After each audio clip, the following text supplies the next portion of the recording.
Welcome to the Kindness Project, the podcast designed to share stories of kindness and share how kindness can make positive change in our world, one small act at a time. This week on the Kindness Project, we talk about sleep patterns, mental health, and we have part 2 of our interview with Oliver Smith from CityWire. Welcome everybody to another edition of the Kindness Project. I am joined by a girl who's a little bit snotty. It's Charlotte Dames. Oh no! You know that feeling when you've got a bit of a cold and all you can think is, oh. No, I think that's where you are. My worst day was yesterday, and everything was blocked, and I went to sleep. Yeah, but now you're feeling a little bit better. And I did sleep for about. I slept for 2 hours, and then I slept for 4 hours, 6 hours. So. Yeah. Yeah, I'm a little bit better. I can breathe properly now. Good. Well, that's always good. If you can breathe, you're on the right track. And who are you joined by? Christ, you know what? That started off with quite a high energy. Apart from Charlotte, she was like, I only slept for 2 hours. I slept for 6 hours. I slept for 2 hours and then 4 hours. Anyway. I slept for 2 hours and then I woke up because my nose was running. And who are you joined by, Charlotte? Joined by a man. Who has two. I'm joined by a man. Who seems to have 2 drinks this morning instead of 1. It's Chris Dames. I'm on it's a Sunday morning when we're recording this. So I'm on the OJ and I'm on the coffee. And we're joined by a super special guest, a man who seems to be wearing his dad's clothes. It's Russell Dames. How you doing, Russ? I'm fine, thank you. A little early this morning, but... It is a bit early, but that's the only time we're all available, isn't it? So let's talk a bit of sleep, okay? I typically get probably about 7 hours a night. How about you, Russ? I'm probably on 4 to 6. 4 to 6? Oh, same. Yeah, roughly. Does that... Do you get a nap during the day? No, not now. Now I'm working. I don't, but I used to. See, there's different perspectives on sleep because I think it was like a big political leader like Thatcher or something like that who actually survived on 4 to 5 hours sleep a night. I don't know whether I could do that. I need a proper night's sleep. I think it depends because I've just got used to that pattern now. Yeah. When I first started working, by 3 o'clock I was out like a light. But now I've got used to that pattern, that cycle of I'll work and then sort of have a couple of hours telly, then sleep. Yeah. How about you, Charlotte? Have you always normal? I mean, having a 2 hours sleep and then a 4 hours sleep is probably not the way to go, is it? Somewhere between 4 to 6 uninterrupted. But I have a hard time getting to sleep. Yeah. And I wake up early. Yeah. So I'm waking up at 5 a.m. and because of how I struggle to sleep, I'm falling asleep about midnight. Yeah. I'll lay in bed 5 for hours. 4 hours. Yeah. Because I can't sleep. Yeah. Well, I mean, I you know what I find that if I have a really good exercise the night before, I can sleep. So yeah. But I'm saying I need 7 hours sleep a night.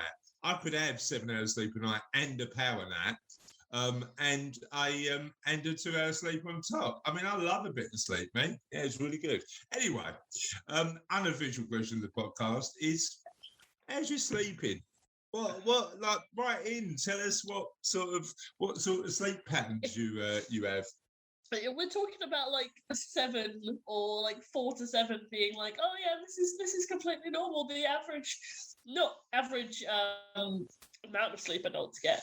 It's average amount of sleep that adults should get is 8 hours. I just never. Well, I think 8 hours is the what they say that your body needs, but I think everybody sort of sleeps differently. And I read an amazing book on sleep a few years ago, and it talks about, and I can't remember sort of the specifics on it, but it talks about the circadian rhythm and the fact that every 90 minutes is when you go through a full cycle of sleep. Yeah. And as long as you like your sort of the amount of time you sleep, you don't wake up at the wrong time and it interrupts your circadian rhythm, actually you'll be all right. It doesn't apply to if you're driving a crane and you have an hour and a half sleep though. You probably need a bit more than that. Other dangerous jobs are available. What? Or at least 4 Red Bulls. Red Bulls. Actually, saying that, I've seen people drink Monsters and then take a nap. What? Yeah. Yeah, but that's because the energy drink doesn't kick in, is it? It doesn't kick in immediately. Yeah, when I say Monsters, I mean Monsters plural. How many Monsters? I think it was like 3. Was one of them Sully out of Monsters Inc? No, it was Mike Wazowski. Can we just confirm, please, just very quickly, we are not advocating having an hour and a half sleep, drinking 4 Red Bulls, and driving a crane. All right, well, that is not what we want to do. My co-partner in crime, Charlotte, isn't advocating any sort of dangerous mechanical activity after an hour and a half sleep. Please don't put me behind a crane at 1.5 hours sleep. I don't want to hurt anyone. You know what? It's weird. We were talking the other day on a previous podcast about jobs that we really wouldn't want to do. Fisherman. Sorry? Fisherman. Fisherman? Yeah. That's a weird one. I don't think you said that last time. I said I don't want to do anything on a boat. Fisherman's included, but also their early hours would kill me. Yeah. I don't like sleeping during the day. Yeah. But I think crane driver might be on my list.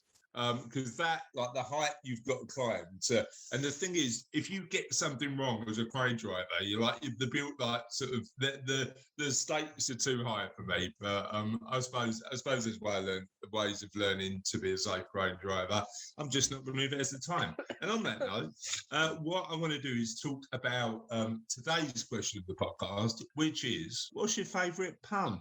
And you can get in touch with us in the following ways. Oh, me. Hi, yes. Sorry, if you had 4 Red Bulls and an hour and a half sleep. No. Otherwise, I would be driving this crane. This podcast crane. I think this podcast crane's just crashed into the building. I was going to make a pun about crane wrecks, but yeah. Crane wrecks, not bad. Not bad. Twitter. Don't make annoying puns because you'll be a crane in my neck. Is that? Crane puns? No, we're not going for crane puns. I already like that. Yeah, what would you like, Russ? Crane in my neck. I know. I know. Yeah, I was talking. Funny enough, we had people around last night, and I was talking to somebody. I reckon as soon as you become a dad, right, there's something that clicks on that means that you are just full of bad dad jokes and puns. Do you know what I mean? As soon as I've never used to be so into puns until I became a dad. Yeah, but I'm into puns and I'm not a dad. Are you sure?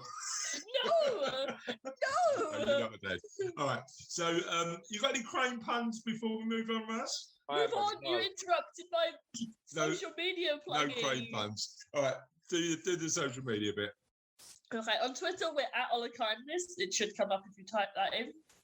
On Facebook, if you just type the Kindness Project into the search bar, it should come up. And if not, why not? Same with Google. If you type www.thekindnessproject.co.uk, we should come up there as well. We have an email, which is honor@thekindnessproject.co.uk. Do we have any other social media? We have Instagram, but we're really not. No, we're not good on Instagram. Any of those channels you can get in touch. And all we want to know this week is what's your favourite pun? You know, you can make a pun about anything. And to prove it, Russell is going to pick a subject and Charlotte's going to give him a pun. Go on then. Russ, what's the subject? Eyeballs. Corneas. Be specific for a pun off, isn't it? I don't know what Corneas. I see a good image. Oh no, that's too hard. Why don't you do the lower pancreas? Like, well, try it, Russ. I see a good image yesterday on Facebook.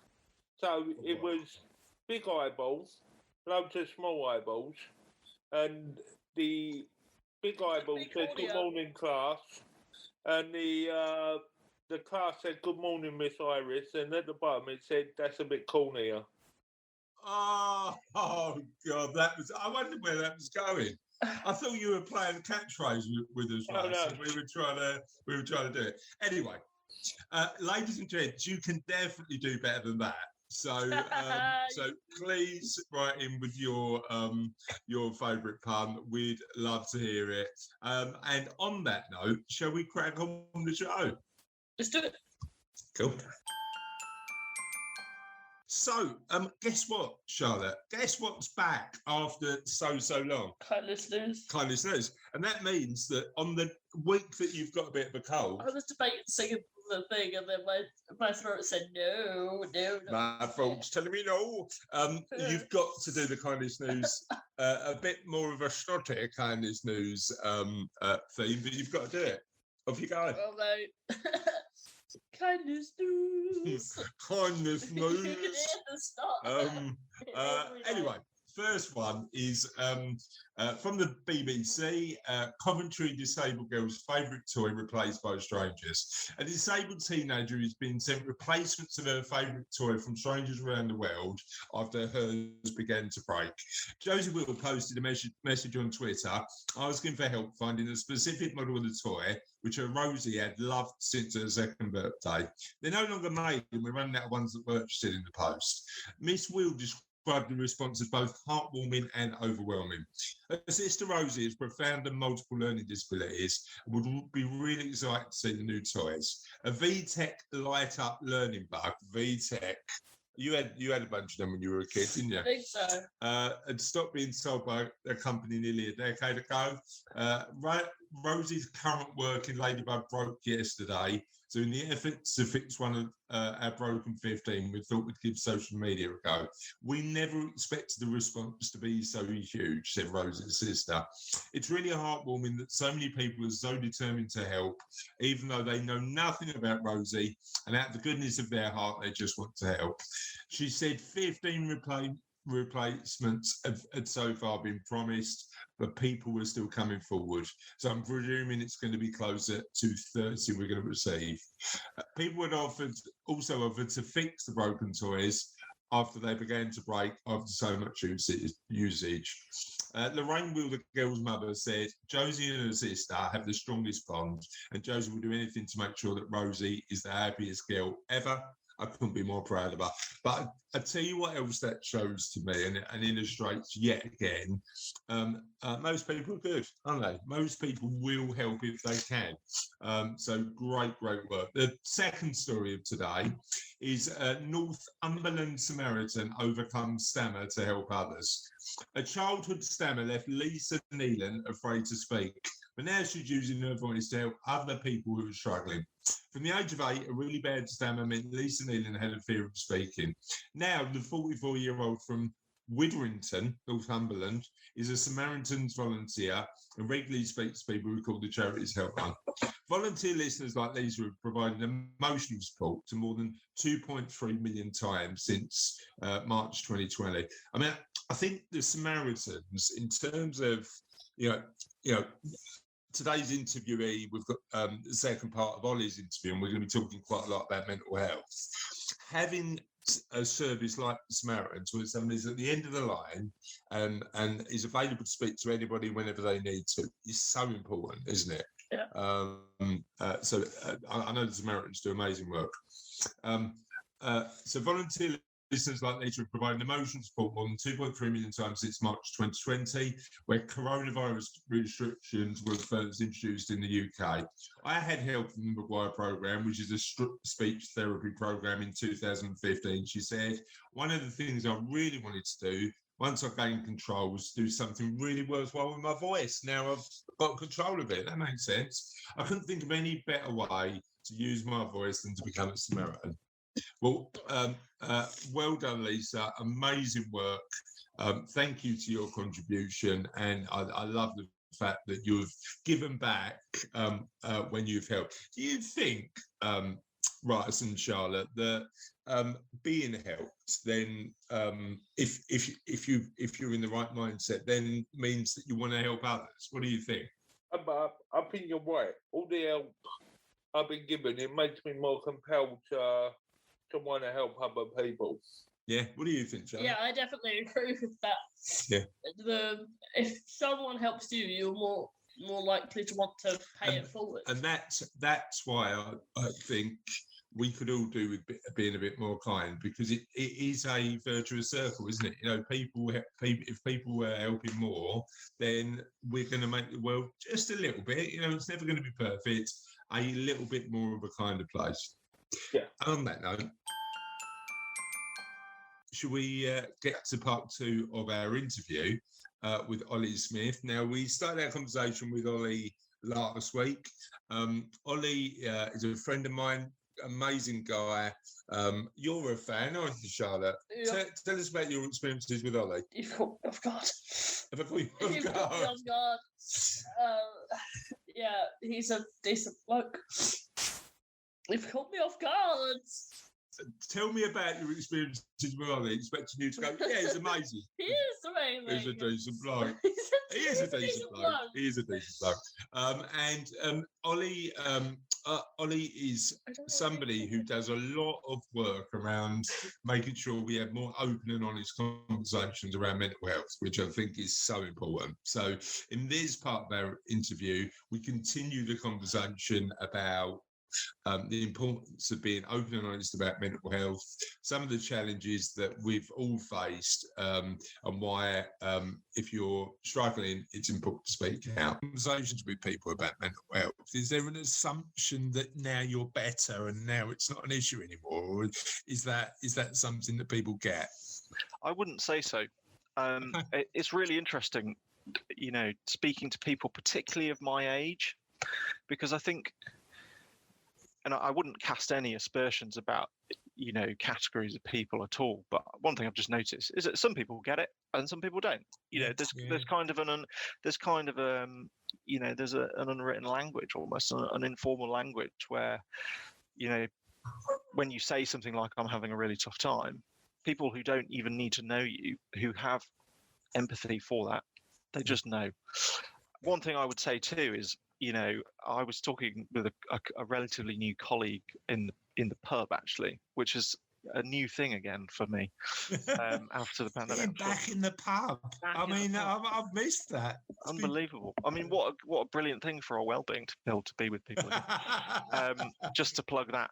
But I was saying, you know, about some of the work that we've done at CityWire and, you know, the awards and stuff. And without, I don't mean this to sound, you know, arrogant at all, but she was gobsmacked that there was that level of openness in any conversation about it. And my response to that was, you know, look, I've got nothing left to lose.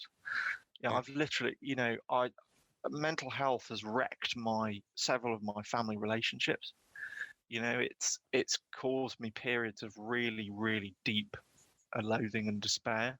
It's, you know, on a day-to-day basis, it does give you problems with going to work. Sometimes it's hard to get out of bed. Sometimes you need time off. I had some time off this year.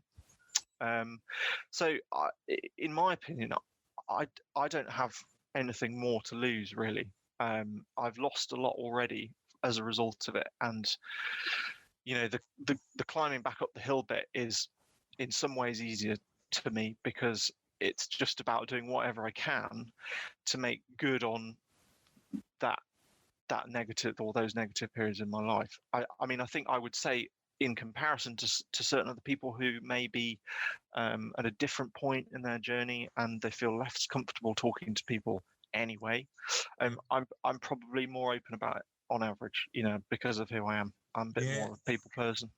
You know, everyone's different.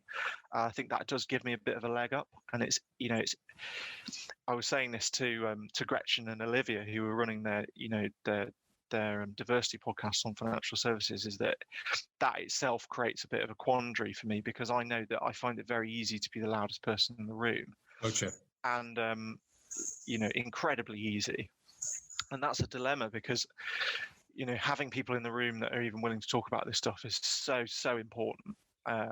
You know, when it comes to well-being, we have a conversation, but there just aren't enough people being open about it. willing to do it. Yeah. No, I completely get that, and I think sometimes, and I'm guilty of wanting to be the loudest person in the room often as well, Ollie. But I think one thing doing this podcast has taught me is just what you learn if you just listen really well.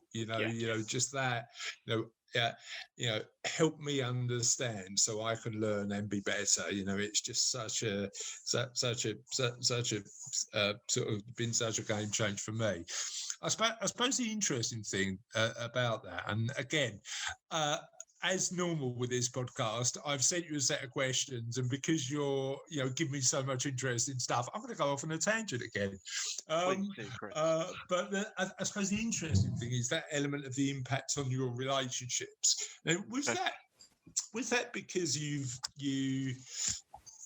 you felt that you behaved in a different way because of the mental health challenges you're going through, or was it because you didn't feel comfortable talking about some of those mental health challenges? What was the catalyst and the impact on those relationships?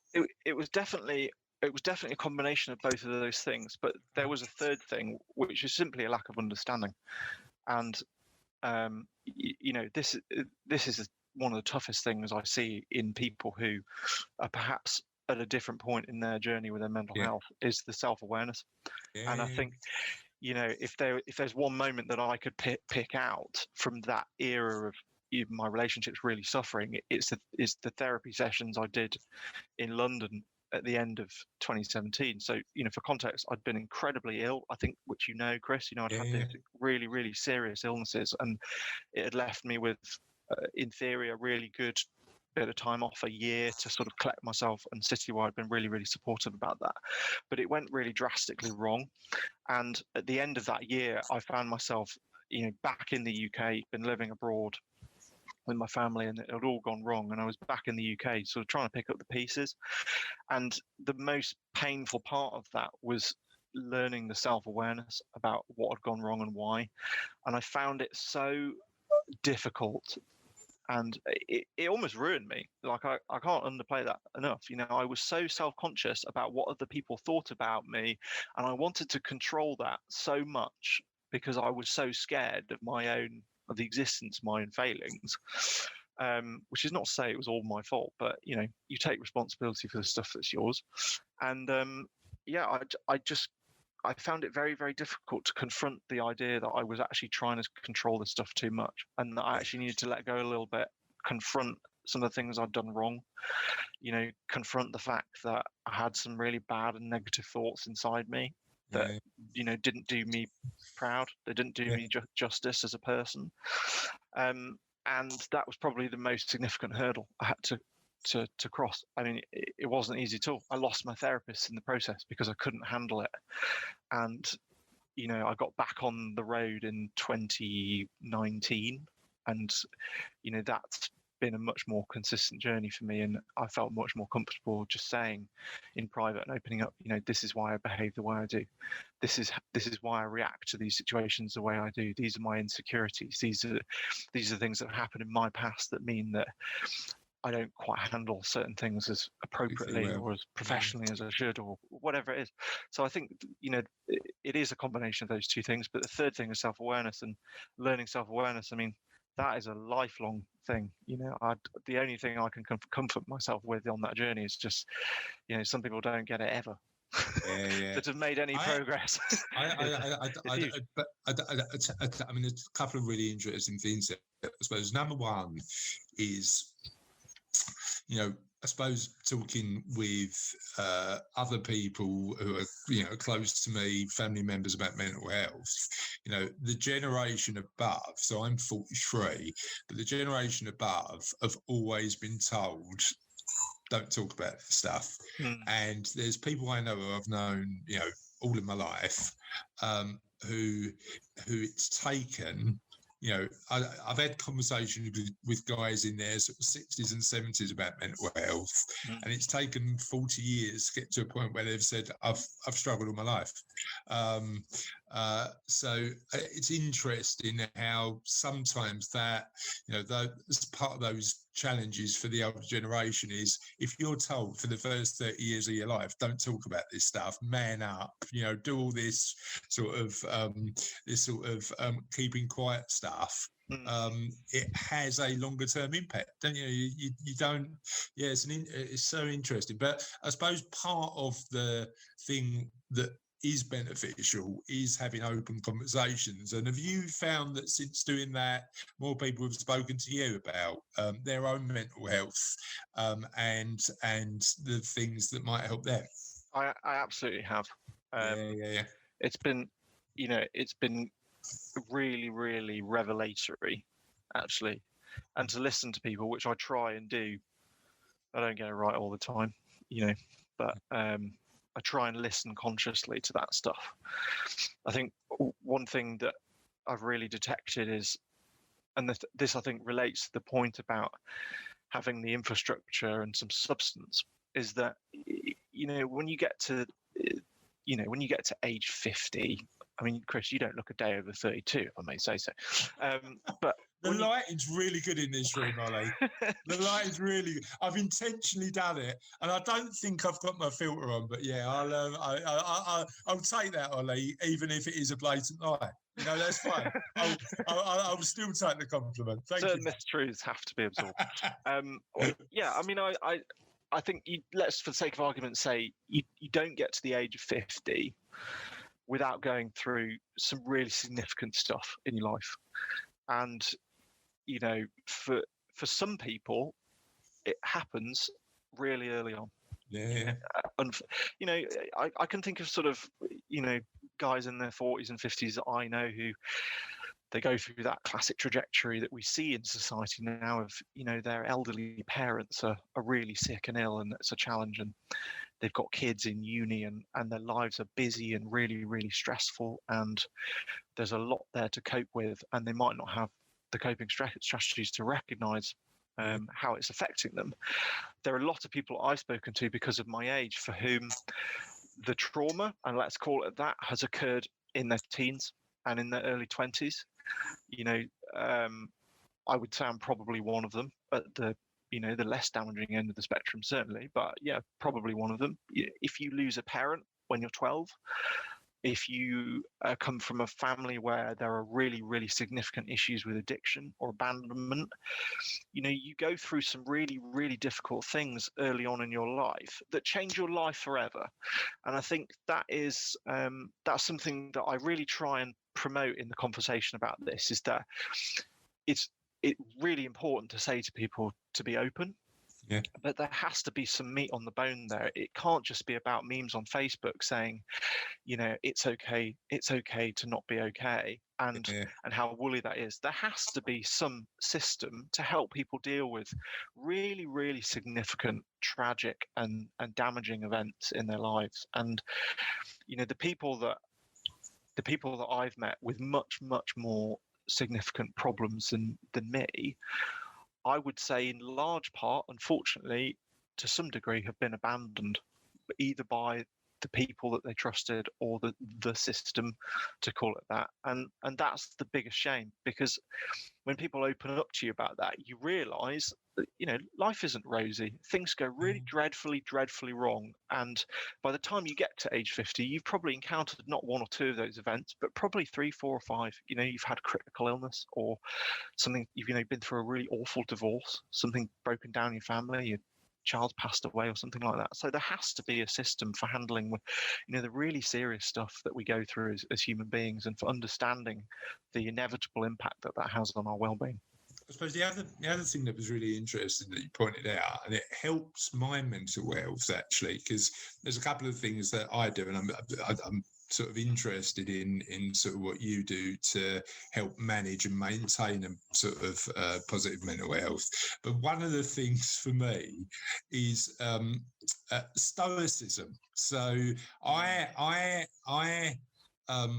I've got a couple of sort of books about stoicism that I read pretty consistently, because I need the reminder, like at least once a week, and it's so simple, and it should be in my head, Ollie, that I don't forget this, but rereading it helps me focus on the bits of your life that you can actually control and worry less about the bits. And it's like I need to remind that voice in my head that that's the case. And actually, sort of stoicism helps me with that. And it's something you've sort of alluded to in terms of looking at the elements of your life you can control and some of the elements that you can't, and potentially worrying less about the ones that you can't. But in terms of the techniques and strategies you use to support you having more positive mental health, and I get that there's periods of time where we all struggle regardless of how much we try. Help me understand what you do to sort of maintain a more positive mental health. I absolutely try and remain as stoic as I can. And I think actually there's a huge self-coaching thing there around resilience. Yeah. And I'm sometimes wary of promoting it because I do think, the collective should do more for all of us as a body. But, resilience is really, really important. And that's one of the challenges, I think, with young people in mental health, is that because they haven't had the life experience, they're learning as they go along naturally. And resilience has been a huge journey for me. So this wouldn't work with other people. I'm not saying this is the solution for everyone, but I have to remind myself a lot of the time that I can take it. That I can take it. I think I naturally underestimate what I'm capable of because of fear. And best example I can give of that was a parachute jump I did a few weeks ago. And being the kind of heady, impulsive type, I'd signed up for that thinking, yeah, no problem. I just want to do it. I know it's going to be really, really scary, but I need to face that and get on with it. And I want to be able to say at the end of the day that I've faced that. And then, 2.5 years later, because of the pandemic, you're sat on the edge of an aircraft, with wind rushing past your face, and you're thinking, oh my God, this is a little bit different from what I thought it would be. And there's a huge stoicism thing there about resilience and about saying, I can take this. Yeah. And I think possibly now, having had this, certainly a period of dramatically underestimating what I was capable of and capable of coping, capable of understanding in myself, I now have a decent reserve. So, I now have quite a lot of resilience for stressful situations. There's a topic there that I want to explore, but let me just share with you my skydiving experience. So I was at a sort of business event, and somebody from a charity came up to me, and I was about 3 beers in, Ollie. Never a good time to make decisions because you're sober wasted enough to say, look, you know what, I've got no excuse to get out of this.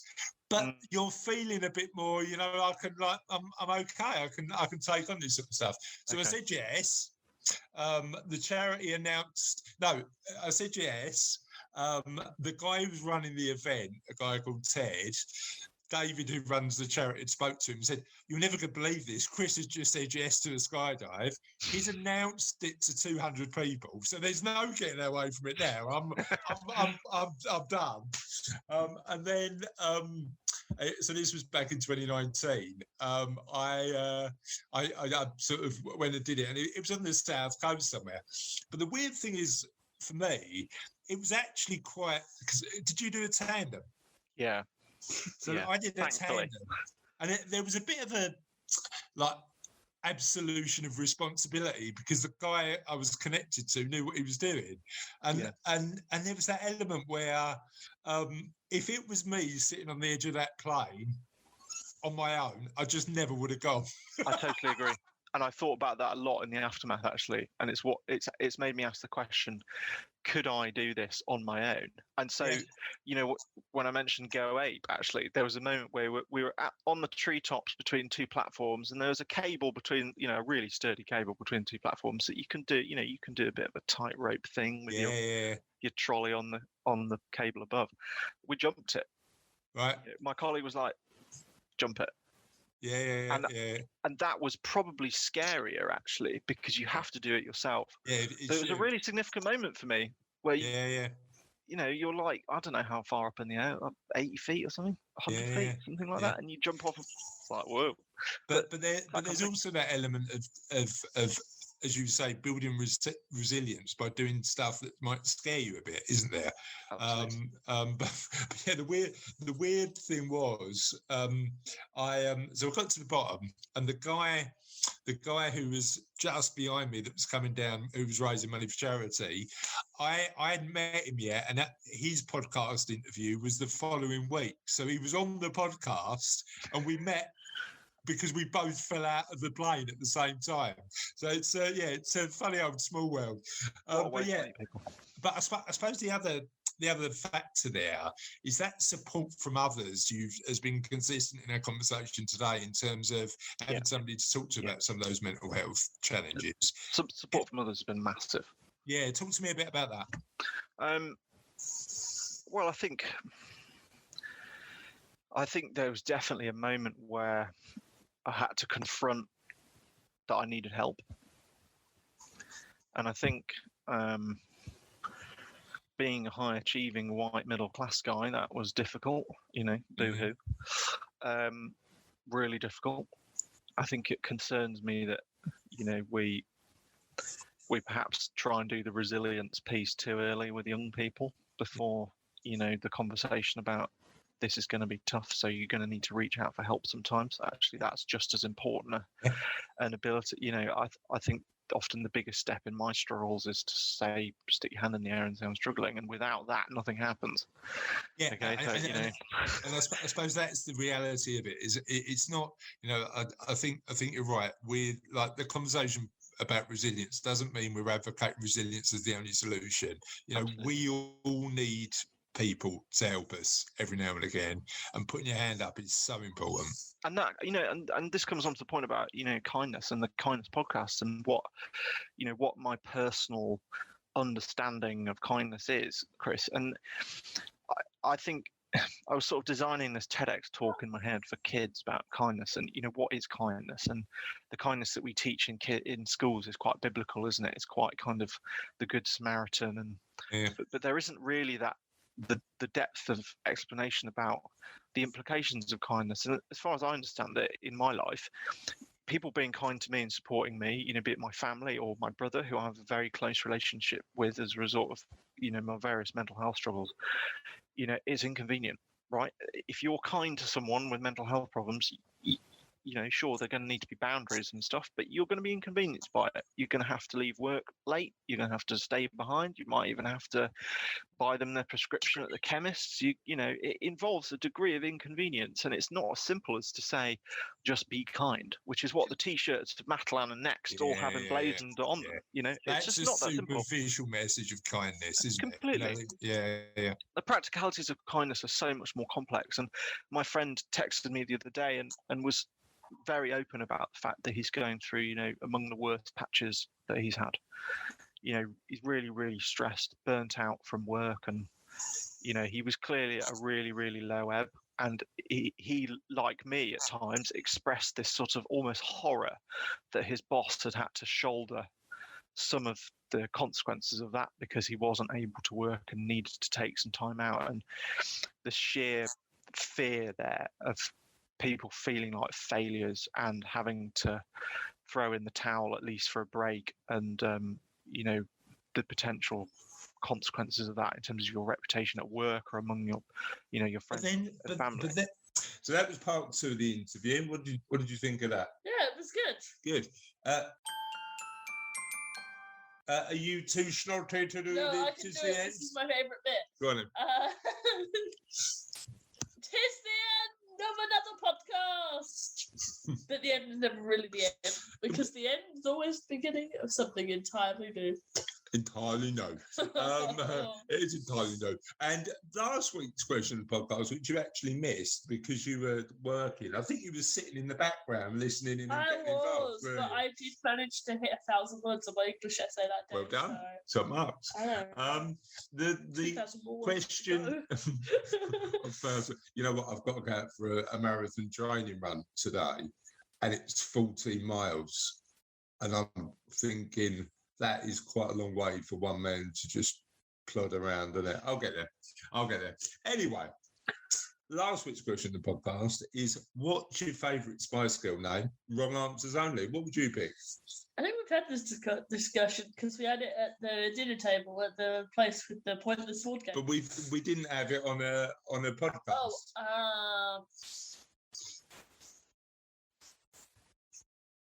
Chicken spice. Chicken spice. Right, okay. We're going to crack on with the answers. John Cook said flatulent spice. Jackie Lahane said Old Spice. Francis Barrett just went a bit sort of off kilter and went paprika. Robert King went Old Spice for men. Caroline Thompson went rough spice. Serena Davies said garlic spice. Catherine Knowles said flatulent spice again. Matthew Wilms said sensible spice. Dominic Thomas said sugar rand, which I don't understand, to be honest. And Karina Murray said Colonel Mustard. Why are the Spice Girls called the Spice Girls, not something really clever like Five Spice? There used to be a band called Five Star, funny enough. They were quite But good. there is a spice called Five Spice. Why are they not just called Allspice. Allspice. But I tell you one that I want to do now after the last Colonel Mustard, and it might be next week's after we've done puns. Next week's question of the podcast. What's your favourite Cluedo character? Wrong Professor answers Green. only. Oh. No, wrong answers only. Wrong answers only. I'm going to go for Private Talk Boys. What are you going to go for? Little Miss Cyan. Little bit cyan. What are you going to go for, Russ? The hooker in the library. Sorry, I don't think you get the. And on that note, my friend, I think we need to end this now. Have a lovely week. We'll see you next time on the Kindness Project. Bye.